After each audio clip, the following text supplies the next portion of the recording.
আজিৰে পৰা আৰম্ভ হৈছে পবিত্ৰ বিধানসভাৰ অধিৱেশন আৰু অধিৱেশনক লৈ সাধাৰণ জনতাৰ কেনেধৰণৰ আশা কেনেধৰণৰ প্ৰত্যাশা যিহেতু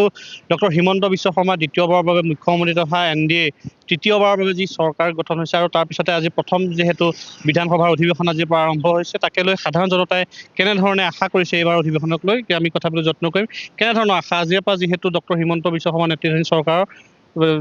যি বিধানসভা আজিৰ পৰা অধিৱেশন আৰম্ভ হৈছে কি আশা হয় আজিৰ পৰা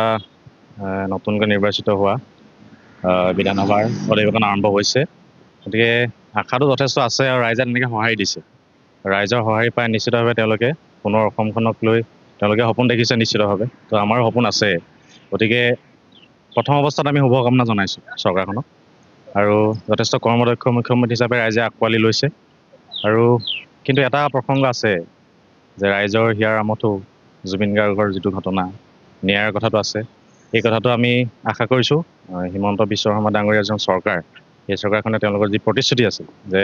জুবিন গাৰ্গৰ ন্যায়ৰ ক্ষেত্ৰত তেওঁলোকে ন্যায় প্ৰদান কৰিব তাৰ নিশ্চিতি তেওঁলোকে প্ৰদান কৰিছিল গতিকে এইখন চৰকাৰৰ দিনতে আচলতে অসমৰ ৰাইজক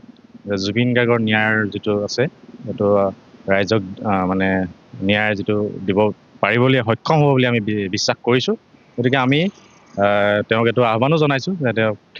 ক্ষিপ্ৰতাৰে আচলতে কামটো কৰক ন্যায়ৰ কথাটো যথেষ্ট আৱেগিক কথা এটা আছে জড়িত হৈ আৰু বিশেষকৈ আমি গোলাঘাটৰ পৰা কৈছোঁ গতিকে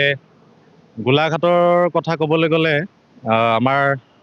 সমজিলা আছে কেইবাখন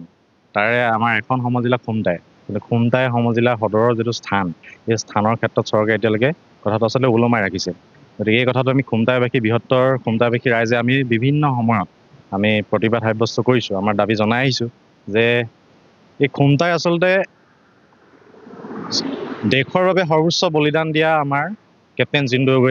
জিন্তু গগৈ তেখেতৰ সমাধিস্থল এই খুমটাইৰ মাজমজিয়াত আছে আৰু আমি এইটো কথা কৈছোঁ যে এই শ্বহীদগৰাকীক আচলতে অকণমান সন্মান প্ৰদৰ্শন চৰকাৰখনে কৰক সন্মান প্ৰদৰ্শন কেনেদৰে কৰিব যে তেওঁ সমাধিস্থলকে কেন্দ্ৰ কৰি এই অঞ্চলটোত সমজিলাখনৰ সদৰখন স্থাপন কৰক